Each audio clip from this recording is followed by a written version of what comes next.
오늘 이 시대를 포스트 모더니즘이라고 이야기를 합니다. 이 말이 무엇이냐면 모든 전통적인 가치관들이 깨져가는 시대라는 것이죠. 우리가 전통이라고 생각했던 또 상식이라고 생각했던 것들이 이렇게 다 뒤집어지고 깨어져 가는 시대라는 것이죠. 특별히 이 전통적인 가치관들 가운데 이 가정, 또 부부관계, 부모와 자녀 관계와 같은 가장 사회의 근간과 기초를 이루는 것들이 오늘날 많이 흔들리고 깨져가고 있습니다. 요즘 이 젊은이들에게 결혼을 할 것이냐 물어보면 거의 요즘은 절반 정도는 결혼에 대해서 결혼 당연히 해야죠 라고 섣불리 말하지 못한다는 거죠. 거의 절반 가운데 절반이 그래요. 제가 젊었을 때만 해도 거의 대부분의 젊은이들은 당연히 결혼은 해야 하는 거야 라고 생각을 했었다라는 거죠. 그러나 지금의 한 20대 젊은이들, 이제 30대 넘어가는 젊은이들은 그렇게 생각하지 않아요. 결혼을 꼭 해야 하나? 이렇게 굉장히 많은 사고의 변화가 우리에게 주어졌다는, 꼭 가정을 이루어야 되나? 결혼을 해서도 꼭 자녀를 낳아야 되나? 과거에는 당연했던 것들에 대해서 지금의 젊은이들은 퀘스천 마크를 다는 거죠. 아기를 꼭 낳아야 되나?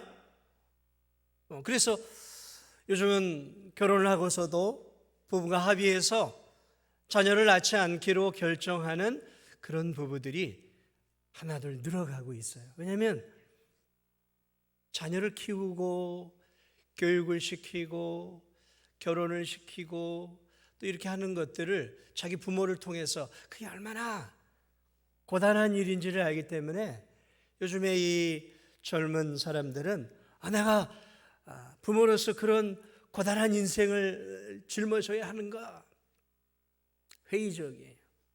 그래서 영리하다고 하면 영리하고 영악하다고 하면 영악한 요즘의 젊은이들은 결혼을 해서도 가능한 한 아기를 적게 낳으려고 하고 아니면 합의하여서 낳지 않아요. 우리 한국의 지금 출산율이 여러분도 알고 계시는 것처럼 OECD 국가에서 꼴찌예요, 꼴찌. 0.8명? 한 명도 안 돼, 한 가정에. 0.8명? 말이 0.8명이죠. 이 0.8명이라는 것은 이제 이 대한민국이 인구 소멸 국가가 되었다는 거예요. 앞으로 이런 식으로 계속 가면 한 30년, 40년 뒤에 우리의 인구는 지금의 절반도 안 된다라는 그런 그 인구학자들의 통계가 나와 있을 만큼, 그래서 어떻게 보면 기정사실이라는 거죠. 이대로 가면 지금 한 5천만 명이 넘지만 앞으로 7, 80년 뒤에는 인구가 2천만 명 아래로 떨어진다라는 통계가 나왔어요. 엄청난 급변하는 지금 이 대한민국이 급변하고 있는 거죠. 이게 어디서부터 오는 것이냐? 사고에서부터 오는 거예요. 사고에서.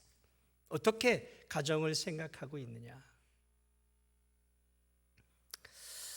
자, 그러나 어쨌든 그럼에도 불구하고 정상적인 관계 안에서 대부분의 남녀는 결혼을 하기를 원하고 결혼하면 또 한 명이든 두 명이든 자녀를 낳아서 키우려고 하는 것이 또 결혼한 남녀의 마음인 것이죠.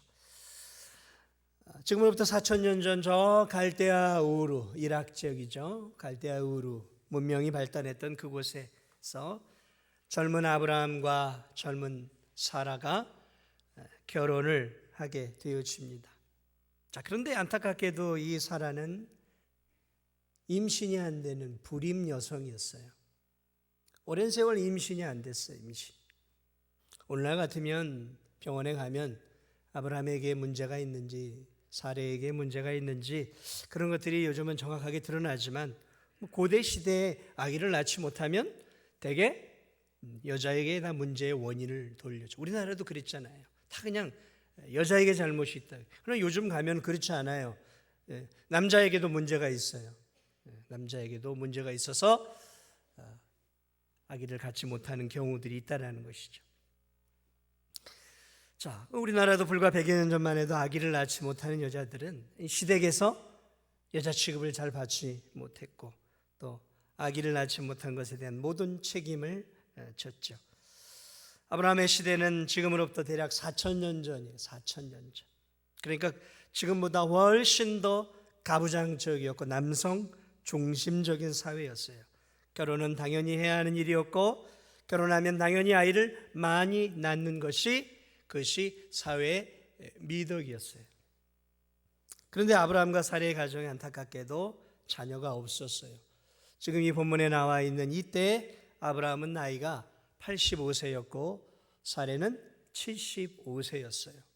뭐 그때나 지금이나 4,000년 전이나 지금이나 뭐 얼마나 큰 차이가 있겠습니까? 85세, 75세. 이미 그러면 남자로서의 기능이 끝났고 또 사레는 이 생리가 이미 다 끝났던 여인이라는 것이죠. 75세니까. 이 아기를 낳을 수 없는 육체를 갖고 있었다라는 것이죠. 그런데 놀랍게도 이들이 85세, 75세 때 이미 10년 전이죠. 10년 전. 아브라함이 75세 때 저 하란에서 하나님께서 그에게 나타나서 내가 너에게 자녀를 주고 너를 통해서 큰 민족을 이룰 것이다 라고 10년 전에 약속을 해 주셨어요. 이 75세 이미 자식을 포기하고 있었던 아브라함은 하나님이 자신을 통해 자녀를 주시고 큰 민족을 이룬다는 그 말에 얼마나 설렜겠어요. 아브라함도 설렜고 사레도 설렜겠죠. 야, 하나님이 이렇게 우리를 사랑하시는구나. 그런데 10여 년이라는 시간이 흘렀음에도 불구하고 그러니까 사레는 65세에서 75세가 되어지고 아브라함은 75세에서 85세가 되어지는 이제 더 이상 자녀를 낳을 수 없는 그런 지경에까지 10년이라는 세월이 지나갔는데 하나님의 약속은 여전히 공수표 있어요. 공수표 있어요. 아니 10년 동안 하나님 왜 아무런 역사를 일으켜주지 않습니까? 아브라함과 사레의 마음속에는 하나님의 이 약속을 붙잡고 살았는데 하나님은 전혀 그렇게 약속만 했지 자녀를 주지 않았단 말이죠. 그래 이 거의 85세가 가까운 나이에 아브라함이 오늘 우리 16장을 읽었는데 15장에 가면 아브라함이 거의 85세가 돼서 포기한 채 하나님께 이렇게 이야기를 해요. 아브라함이 하나님 자녀를 주시겠다고 약속을 하셨는데 15장 2절을 보니까 아브라함이 이르되 주 여호와여 무엇을 내게 주시려 하나이까 나는 자식이 없사오니 나의 상속자는 이 다메섹 사람 엘리에셀이니이다. 하나님 이제 약속해 주신 자녀 아마도 사레가 아니라 이제 하나님 보니까 상속자는 내가 기르고 있는 이 종들 가운데 저 다메섹 영특한 우리 엘리에셀 저 엘리에셀이 영특하고 또 지혜도 있고 신앙도 있으니까 하나님 저 종을 제가 양자로 삼으면 될까요? 그렇게 해서 하나님이 주시는 그 민족의 꿈을 제가 이룰까요? 하고 하나님께 질문을 던져요. 오직 답답했으면 그랬겠어요. 그러자 하나님 뭐라고 얘기하셨냐면 15장 4절에 보니까 이렇게 얘기합니다. 여호와의 말씀이 그에게 임하여 이르시되 그 사람이 내 상속자가 아니라 내 몸에서 날 자가 내 상속자가 되리라 하시니라. 그를 이끌고 밖으로 나가 이르시되 하늘을 우러러 무뼈를 셀 수 있나 보라. 또 그에게 이르시되 내 자손이 이와 같으리라. 하나님 이 종 엘리에셀을 양자로 삼아서 제가 가문을 세워 갈까요? 그랬더니 하나님이 아니야 네 몸에서 날 자야. 네 몸에서. 그리고 그를 저 밤에 밖으로 끌고 와요. 총총총총 별들이 수많은 별들이 하늘에 떠 있어. 저 많은 별들을 셀 수 있나 봐. 저 많은 별들만큼 내가 네 몸에서 내 자손을 그렇게 많이 해줄 거야. 그러니까 의심하지 마라 하고 아브라함을 달래요. 그런데 85세가 거의 다 된 아브라함은 인간적으로 사라와 함께 걱정을 안 할 수가 없는 것이죠. 알겠습니다. 하나님 약속의 말씀을 다시 붙잡겠습니다. 왜 하나님이 다시 아브라함에게 소망을 주셔요. 그래서 아브라함은 다시 그 약속의 말씀을 10년 만에 다시 또 그 말씀을 붙잡아요. 그런데 시간이 흘러도 여전히 자녀는 낳을 기미가 없어요. 사실 아브라함보다 누가 더 힘들었을까요? 사레가 더 힘들었던 거죠. 왜요? 여자가 더 힘든 거예요. 왜? 여자가 잉태를 하고 출산을 해야 하는 역할을 여자가 감당하는 것이니까 아브라함도 힘들었지만 결국 아브라함의 이 놀라운 꿈이 이루어지려면 사레가 잉태를 해야 하는 거예요. 임신을 해야 된단 말이죠. 그런데 임신이 안 된단 말이죠. 그러니 하나님은 아브라함에게 남편에게 약속을 주셨는데 그 약속은 자신의 몸을 통해서 이루어져야 되는데 자신은 이미 생리가 다 끝났단 말이에요. 가능성이 없단 말이에요. 그러니까 사레의 고민이 더 깊어져 가는 것이죠. 더 깊어져 가는. 아브라함보다 더 힘들었던 것 같아요. 여러분 대개 자녀를 낳지 못하면 그때나 지금이나 그때는 더 심했죠. 이 여인은 사회적으로 더 큰 비난과 책임을 감수해야 되는 거예요. 감수해야 되는 거예요. 자, 어쨌든 남자의 원인이 있든 여자의 원인이 있든 과거에는 모든 책임이 여자에게 있어요. 그러니까 임신을 하지 못하는 것은 여자에게 있어서는 부끄러운 일인 것이죠. 수치스러운 일이었고 여자의 역할을 감당하지 못했단 말이죠. 남편에게 떡하니 아들을 안겨줘야 되는 거예요. 이게 여자의 아내의 역할이었단 말이에요. 고대 시대에는. 우리나라도 마찬가지. 떡하니 떡두꺼비 같은 아들을 착 하고 안겨줘야 되는 거예요. 그래야 시어머니 시아버지로부터 인정을 받았단 말이죠. 사랑하는 여러분, 그러니 이 사례가 얼마나 힘이 들었겠어요. 마음이 너무너무 힘들었을 거란 말이에요. 그래 이 사례의 머릿속에는 별의별 생각이 다 있단 말이죠. 어떻게 해야 하는가? 어떻게? 아브라함보다 더 큰 갈등이 있었어요. 왜냐하면 약속은 아브라함이 받았단 말이죠. 그런데 그 많은 책임은 자기가 져야 한단 말이죠. 그러니까 사례가 생각보다 더 큰 고민이 있었다는 것이죠. 그래 어느 날 사례가 결단을 해요. 어떤 결단을 했냐면 오늘 읽은 16장 2절이에요. 16장 2절. 결단을 하고 이렇게 얘기합니다. 아브라함에게 이르되 여호와께서 내 출산을 허락하지 아니하셨으니 원하건대 내 여종에게 들어가라. 내가 혹 그로 자녀를 얻을까 하노라. 이 사례가 얼마나 마음이 힘들었고 고뇌를 많이 했는지 고뇌 끝에 하나의 결단을 내려요. 무슨 결단이냐면 이런 얘기예요. 오늘 이 16장 2절을 정리하면 쉽게 풀면 이렇게 여보 아브라함 하나님께서 당신에게 자녀를 주시겠다라고 두 번이나 나타나서 약속을 하셨지만 10년이라는 세월 동안 하나님은 나에게 잉태를 허락하지 않으셨어. 하나님은 약속은 했지만 내 태의 문은 닫으셨어. 좀 불만이 가득 찬 말이에요. 이 16장 2절. 내 태의 문은 닫으셨어. 약속은 하셨지만. 그렇다면 우리가 생각해 봐야 될 거 아니겠어? 나는 임신할 수 없고 그러면 다른 여인을 통해서라도 당신에게 자녀를 주겠다는 의미 외에는 그 어떤 의미가 없는 거 아니겠어? 나에게 젊은 여종, 나를 수발을 드는 내 여종 하갈이 있지 않소? 내가 이 하갈을 당신에게 첩으로 드리리이다. 고대 시대에 생각해낸 것들이 늘 그런 거 아니겠어요? 내가 하갈을 당신의 첩으로 드리겠소. 그러니까 하갈을 취해서 그녀와 동침하시오. 잠을 자시오. 그래서 그녀를 통해 하갈을 통해 아들을 낳으시오. 그리고 그 아들을 낳으면 그걸 우리가 양자로 삼으면 되지 않겠소? 하갈이 사례가 얼마나 깊은 고민 속에서 혼자 결정한 거예요.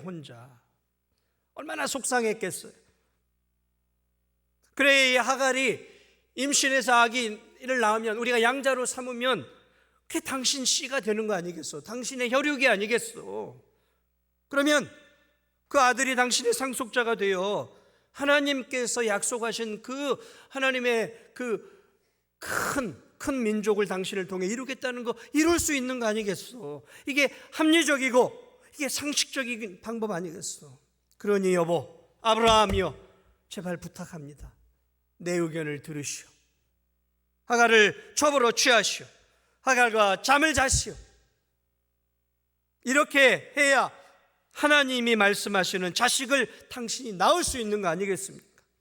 나는 이제 끝났지 않습니까? 이 방법밖에 없어 하고 간곡하게, 우리 구절 안에는 간곡함이 있어요. 그러니까 이건 명령이에요. 제안이 아니에요. 지금 이 사라의 요청은 제안이 아니에요. 간곡한 명령이에요. 명령. 아브라함이 이 사라의 간절한 마음이 닿으면 그 마음을 아브라함이 왜 몰랐겠어요? 이 간절한 명령 앞에 도저히 거부를 못하는 거예요. 하나님의 말씀, 약속을 붙잡고 있는데 하나님은 응답할 기미가 없고, 하갈의 말은 설득력이 있단 말이죠. 하갈의 말을 거절했다가 이제 밥상의 반찬도 달라질 수 있고, 그녀의 그 무서운 눈초리가 두려운 것이죠, 이 아브라함도. 그래, 오늘 이 아브라함이 그래서 사례의 말에 그냥 순종을 해요. 순종을 해요. 그리고 하갈을 자신의 첩으로 취하고 그녀와 동침을 하게 되어지고, 놀랍게도 그들의 소원대로 첩 하갈은 바로 임신을 하게 되어져요. 그리고 그 하갈의 뱃속에 있는 그 아기가 나중에 태어나는데 그것이 이스마엘. 이 이스마엘은 지금의 아람 민족의 조상이에요. 아람 민족의 조상이에요. 여러분, 하나님이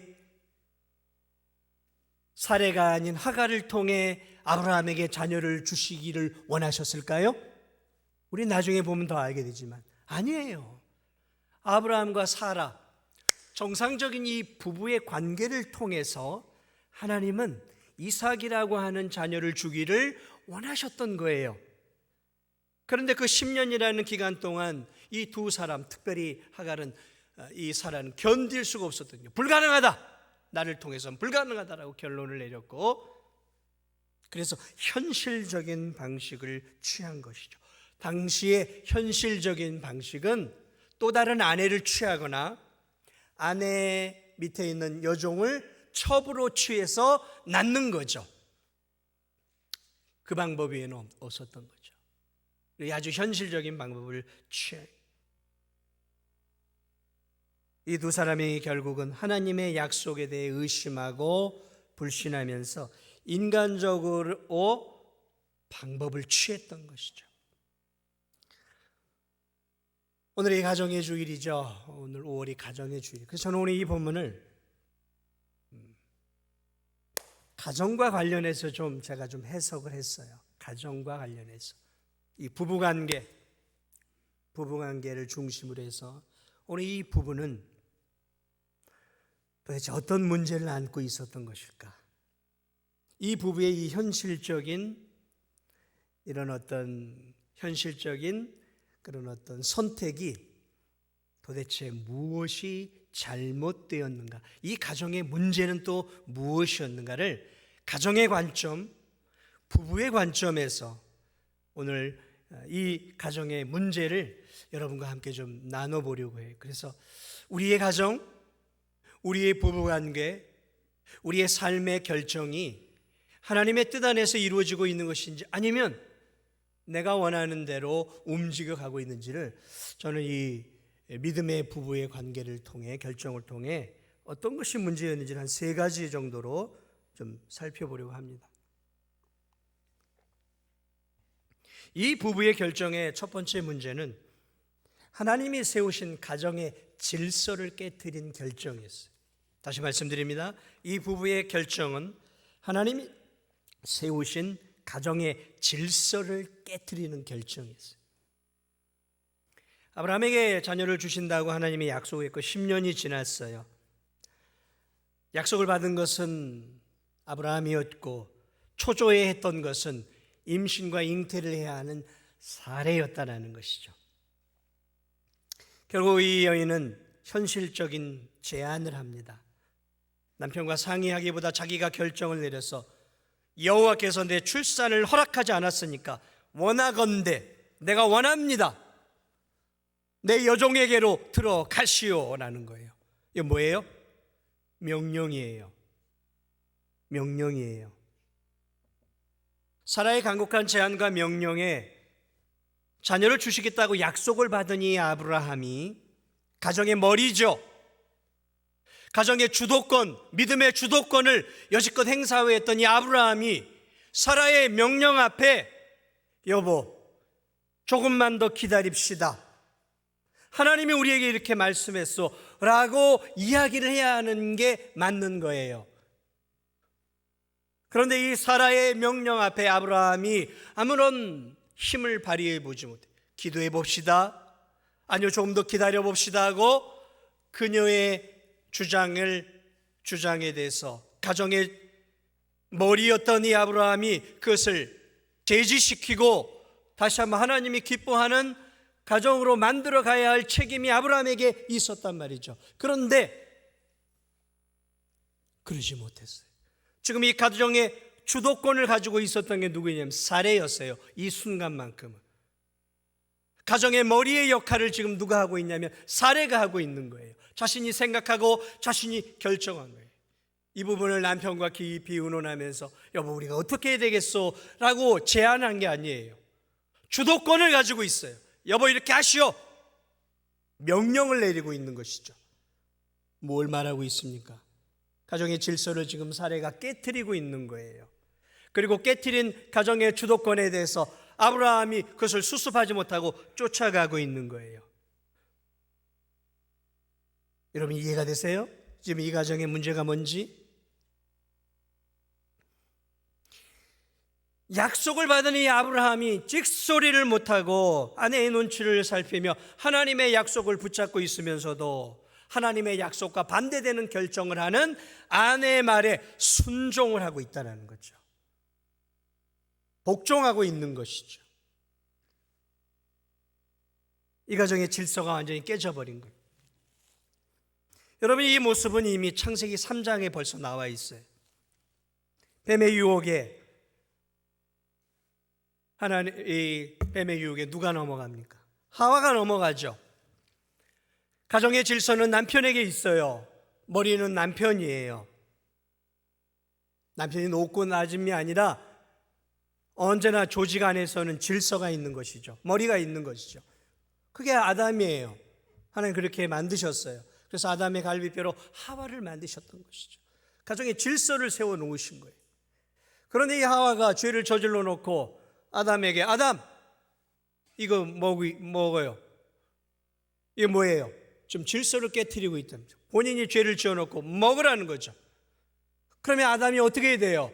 언약을 받은 게 아담이니까 여보 이것은 하나님이 원하시지 않는 거예요. 먹지 말라고 했지 않소라고 거절하고 하와에게 회개할 수 있도록 기회를 줘야 되는 게 아담의 역할이었어요. 그런데 아담이 어떻게 해요?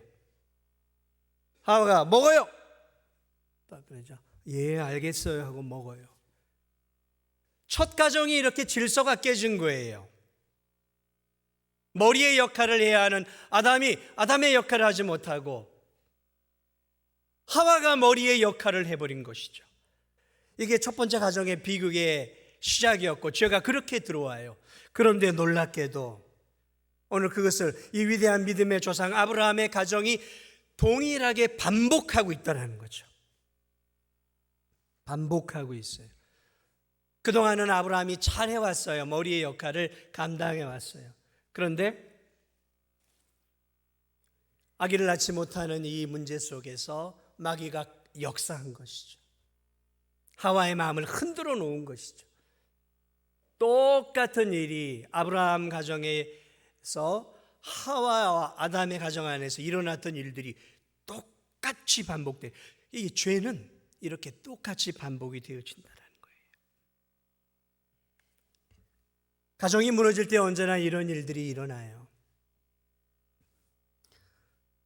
남편과 아내는 서로 동등한 존재이죠. 그러나 가정도 조직이기에 머리가 있어요. 머리가 있어요. 하나님은 남편을 가정의 머리로 세우셨어요. 서로 의논하고 결정을 해야 되지만 최종 결정권자는 하나님 남편으로 세워놓으신 거예요. 어디나 조직은 그래요. 조직은 누구든 한 사람의 결정권자가 있는 거예요. 그것이 학교든 정부든 관공서든 어디든 다 결정권자는 둘이 아니에요. 하나입니다. 가정도 마찬가지. 의견을 충분히 나눠야 하지만 결정권자는 남편이에요. 가정 안에서. 저는 이것들을 바라보면서 세상 부부 얘기는 하고 싶지 않습니다. 믿음의 가정 안에서도 너무 잘난, 너무 믿음이 좋은 믿음의 아내들은 믿음이 연약한 남편들의 의견들을 너무 자주 무시를 해요. 그래서 자신이 가정을 끌고 가려고 하는 거죠. 그러다 보면 문제들이 터져요. 왜? 질서가 어지러워지는 것이죠. 남편이 조금 부족할 수 있죠. 믿음도 부족할 수 있고 자기 보기에 여러 가지 부족할 수 있어요. 그러다 보니까 이 똑똑하고 믿음이 좋은 아내들이 남편을 끌어가려고 하는 거죠. 그럼 끌려갈까요, 남편들이? 잘 끌려가지 않아요. 남편의 믿음을 더 세워주고 남편으로 하여금 가정을 잘 결정할 수 있도록 세워주는 역할을 해야지. 본인이 끌고 가려고 하면 가정 안에 문제들이 많이 터지기 시작하는 거죠. 여기 남편들도 많이 계셔요. 사랑하는 우리 여기 남편 여러분, 하나님이 가정 안에 믿음의 주도권, 영적 주도권을 주신 것은 남편이에요. 높고 낮음의 문제가 아니에요. 이 남편들이 그런 역할을 스스로 포기하고 아내에게 영적인 결정권, 믿음의 결정권들을 아내에게다 맡겨놓고 자신은 따라가려고만 하는 거죠. 하나님 기뻐하는 가정이 아니에요. 그런 가정은 온전한 가정으로 설 수 없는 거예요. 남편들은 그런 책임감을 가져야 돼요. 근데 이 가정에 영적 주도권과 영적 믿음의 책임을 져야 하는 것은 나다라는 의식을 갖고 살아야 되는 거예요. 그래서 남편들이 아내보다 더 열심히 신앙생활을 하고 더 영적으로 깨어있고 더 말씀으로 빠르게 서서 아내와 자녀들, 손주들의 신앙을 책임지고 갈 수 있어야 되는 거예요. 그냥 아내에게 다 밀어놓고 나는 그냥 따라가. 무기력한 남편이에요. 그런 남편은 하나님이 기뻐하지 않아요. 하나님. 그런 영적 주도권을 하나님이 머리로 세워주셨단 말이죠, 남편에게. 의논하고 결정하고 합리적으로 가야 하지만 그럼에도 불구하고 그러한 책임을 남편에게 주었다라는 이 진리를 잊어서는 안 되는 거예요. 그럴 때 그 가정은 더욱더 하나님 기뻐하는 가정으로 세워져 갈 수 있는 거예요. 아담의 가정이 왜 무너졌는지, 왜 이 아브라함의 가정이 이렇게 한순간에 무너져 버렸는지 똑같은 원리예요. 좀 똑같은 원리. 이 부부의 이 결정의 두 번째 문제는 이들의 결정은 하나님을 믿지 않는 세상의 전통과 도덕 수준을 벗어나지 못했어요. 여러분, 이 살의 결정은 대단히 당시로서는 합리적인 결정이었어요. 합리적인 결정이에요. 여러분, 고대 근동에는 아내가 자녀를 낳지 못하면 남편은 다른 아내를 얻었어요. 그래서 그 당시에는 일부 다처제였어요. 일부 다처제. 그리고 첩을 드리는 것이 당연한 전통이었고 문화였고 도덕이었고 윤리였고 법이었어요. 법이었어요. 하등의 지금 이 살해의 제한은 당시로서는 아무런 문제가 없었던 거예요. 당연한 거였던 거예요. 그러니까 살해는 그 시대의 관점에서 당연한 것을 남편에게 요구했고 아브라함은 그것을 받아들였다는 것이죠. 왜? 당연히 일부 다처제가 법적이었고 아내가 자녀를 얻지 못하면 첩을 들이는 게 당연한 시대의 법이었고 전통이었고 문화였단 말이죠. 정당한 것을 요구한 거예요, 아내로서는. 그러면 그것이 하나님의 관점에서도 볼 때, 하나님의 자녀들의 관점에서 볼 때도 그것을 우리가 수용해야 하는 것이죠. 해야 하는 것이냐라는 거죠. 이것은 당시로서 사레와 아브라함에게 있어서 믿지 않는 관점에서 볼 때는 아무런 문제가 없었지만, 그러나 하나님의 관점에서, 하나님의 자녀들의 관점에서 볼 때 이들은 뭘 한 거예요? 하나님의 뜻대로 행하지 않은 것이죠. 하나님은 아브라함에게 내시에서 날 자를 통해 이루겠다라는 것은 아브라함과 하와는 본능적으로 알았어요. 원래는 자기들을 통해서 자녀를 주신다는 것을 믿었어요. 그런데 시간이 흐르면서 도저히 임신하고 잉태하는 것이 불가능하니까 현실적인 방법을 취했던 것이죠. 믿음이 작은 결정이었던 것이죠. 믿음이 작은, 하나님에 대한, 전능하신 하나님에 대한 의심이었던 것이죠. 의심이 의심을 낳으면서 현실적인 대안을 택했다라는 것이죠. 그렇기 때문에 이 부부의 결정은 세상의 전통과 도덕 수준과 법을 넘어서질 못한 거예요. 세상 사람들 관점에서 볼 때 이들 부부는 당연한 것을 했어요. 그러나 믿음의 관점에서 볼 때 이들은 하나님의 말씀의 기준에서 볼 때 하나님 말씀대로 살지 않은 죄를 범했다는 것이죠. 사랑하는 여러분, 여러분의 삶이 세상적인 관점에서 볼 때는 죄가 아닐 수 있어요. 여러분의 삶의 양식과 삶의 태도가, 결정들이 세상의 관점에서 볼 때는 도덕적일 수 있고 윤리적일 수도 있고 법적일 수 있어요. 상식적일 수 있어요. 그런데 그것이 하나님의 말씀에 위배되는 것일 가능성도 높다라는 것이죠. 여러분, 이 세상의 법, 이것은 가변적인 거예요. 간통, 여러분 오늘날 간통이 죄입니까? 이 나라에서 죄로 만들지 않았어요. 불과 얼마 전까지는 간통은 죄였어요. 그런데 지금은 죄 아니에요. 서로 합의만 하면 죄 아니라니까요. 그러면 서로 합의해서 그런 잘못된 짓을 하면 세상 사람들은 나 법적으로 나 하자 없어라고 이야기할 수 있단 말이죠. 그러면 우리 크리스찬들은 어떻게 할까요? 우리도 그래야 됩니까? 세상의 지금 추세는 동성애를 수용하고 있어요. 동성결혼을 합법화하는 미국의 주들이 늘어났고 유럽은 그런 것들이 있어요. 그러면 내가 동성애 하는 것도 법적으로 하등의 문제가 없고 세상의 흐름이니까 괜찮은 거예요? 아니라는 거죠. 우리는 우리의 삶에 어떤 결정을 내릴 때 이것이 시대의 문화 안에서, 시대의 전통과 그 법 안에서 괜찮은 것이면 괜찮다라고 생각해서는 안 되는 거예요. 뭔가를 결정할 때 법도 봐야 하고 상식도 봐야 하고 윤리도 봐야 되고 전통도 봐야 하지만 그것만으로는 아니에요. 거기다 하나 우리는 더 해야 돼요. 무엇입니까? 말씀이죠. 말씀. 하나님의 말씀 앞에 지금 내가 행하고 있는 것이 올바른 것이냐를 확인해야 한다는 것이죠. 이게 크리스찬이에요. 이게 크리스찬. 그런데 이 부부는 이걸 놓친 거예요. 사랑하는 여러분, 우리의 가정 안에서 뭔가를 결정할 때 이거 상식적인 거야.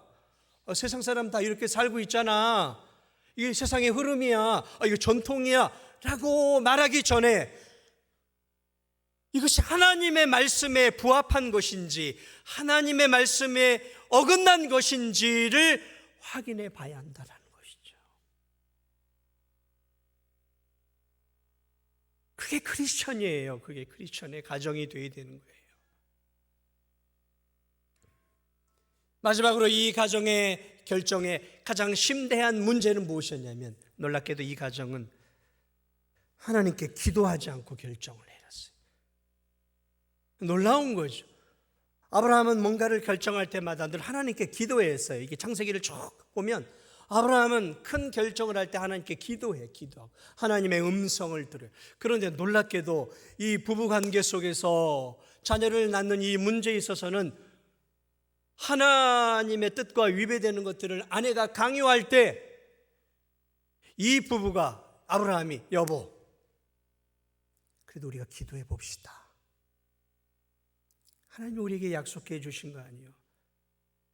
당신의 말이 맞는지, 이게 정말 하나님이 기뻐하시는 것인지 기도 한번 해봅시다 하고 이 부부가, 아니 아브라함이 아내에게 그런 제안을 해서 이 부부가 며칠간이라도 일주일간이라도 새벽을 깨워 기도하는 시간들을 가졌다면 하나님이 응답을 안 주셨을까요?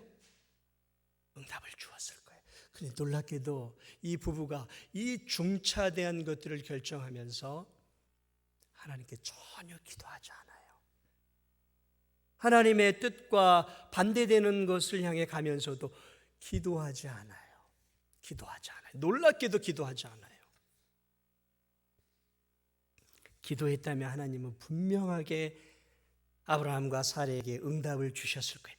아니야, 내가 원하는 것은 너희 둘을 통해 낳은 자녀야 라고 말씀하셨을 거예요.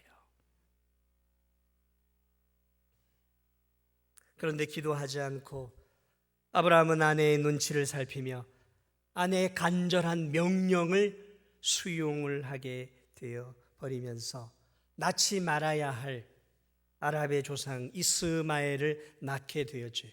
그리고 그 가정이 그 자녀로 인해 형제가 싸우게 되어지고 오늘날 이렇게 큰 민족으로 갈라지는 아픔의 역사, 세계사의 아픔의 역사의 태동이 바로 이 기도하지 않은 하나님 말씀대로 결정하지 않은 이 부부를 통해 나서는 안 되는 자녀가 이 세상에 태어나게 되어져요.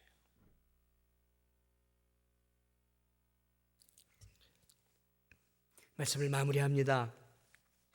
저는 오늘 이 부부의 결정을 통해 오늘 우리의 삶의 결정, 우리의 가정 안에서의 결정들을 함께 깊이 생각해 보면 좋겠어요. 사랑하는 여러분, 혼자 사시는 분도 있고 이제 여전히 부부로 같이 살아가기도 해요. 혼자 살아가면 혼자 결정을 해야 되겠죠. 그러나 혼자 산다 하더라도 내 인생의 주인은 내가 아니라 내 가정의 주인은 하나님이에요. 하나님. 부부가 함께 살아가고 3대가 함께 살아가더라도 결정권자는 남편에게 있어요. 그러나 이 남편이 모든 걸 다 자기 식대로 결정하는 게 아니라 의견을 조합하고 그것이 하나님의 뜻인지를 물으며 그 가정의 진정한 머리가 되시는 하나님께 묻고 구하면서 가야 한다라는 것이죠. 그럴 때 우리의 가정은 하나님이 기뻐하는 삶의 길을 걸어갈 수 있다라는 것이죠. 사랑하는 여러분, 특별히 남편분들, 아내분들, 가정 안에 주도권 싸움들을 많이들 해요. 그러나 여러분, 부부가 무슨 주도권 싸움을 합니까? 무슨 주도권 싸움을 합니까? 하나님이 아담을 만드셨어요. 머리로 삼으셨어요. 그리고 갈비뼈, 이 심장의 갈비뼈로 하와를 만들었어요. 누가 더 높고 낮은 게 어디 있어요? 한 몸인데, 부부는 한 몸이죠. 아내는 심장과 같은 존재, 높고 낮음이 어디 있어요, 부부간에. 그러나 결정은 누가 해야 된다. 그 가정의 믿음의 주도권, 영적 주도권은 누구에게 있다고요? 남편에게 있는 거예요. 그러므로 믿음의 가정 안에서 할 수 있으면 남편은 자신의 가정 안에서의 역할을 깨닫고 믿음의 영적 주도권을 이끌어갈 수 있는 영적인 가장이 되기 위해서 말씀과 기도 생활에 충실해야 되는 거예요. 아내는 그 남편이 그러한 주도권을 잘 발휘할 수 있도록 서포트를 해주면서 부부가 그렇게 하나님을 의지하면서 남편을 세워주고 그러면서 가정 안의 결정들이 이런 세상의 법과 상식과 윤리 안에서만이 아니라 하나님의 말씀 안에서, 하나님의 말씀 안에서 그 가정의 모든 것들이 결정되어져 갈 때 그 가정을 통해서 하나님은 하나님의 놀라운 역사를 이루어 가시고 그런 가정들을 통해 이 대한민국을 더 은혜로운 나라로 만들어 가시는 것들을 여러분 꼭 믿으시기 바랍니다. 아무쪼록 오늘 이 말씀을 통해 다시 한번 우리가 이 5월 가정의 달, 우리의 가정, 우리의 부부관계, 우리의 결정들을 정말 어떻게 하고 있는지 깊이 있게 돌아보면서 가정의 진정한 주인은 하나님이심을 기억하면서 하나님께 기도하고 하나님의 말씀에 기준점을 두면서 그 가정이 아름다운 믿음의 결정들을 내리며 하나님이 기뻐하는 그러한 믿음의 가정들을 만들어갈 수 있는 저와 우리 성도들의 가정이 되시기를 예수 그리스도의 이름으로 축복을 드립니다. 우리 이 시간 함께